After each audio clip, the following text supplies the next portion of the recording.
உண்டான செல்வம் எல்லாம் அன்றாடம் வரும் போகும். ஊராரின் வாழ்த்துக்கள் தான் நிலைத்திருக்கும் பொருளாகும். உன்னால முடிந்தவரை பிறருக்காக உழைத்திடு. இல்லாத வறியவர்க்கு இயன்றவரை உதவிடு. கண்ணீரை கண்டவுடன் கைவிரலால் துடைத்திடு.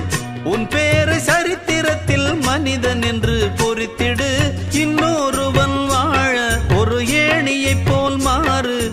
உள்ளம் உள்ள உன்னை இங்கு வெல்லுறவன் யாரு? மண்ணில் வாழும் மக்கள் நெஞ்சில் நிற்கும் உந்தன் பேரு. இந்த வீடு நமக்கு, இந்த வீடு நமக்கு சொந்தமில்லே. பாடுடா சின்ன தம்பி, அதனால நமக்கு துன்பமில்லே. ஆடுடா சின்ன தம்பி.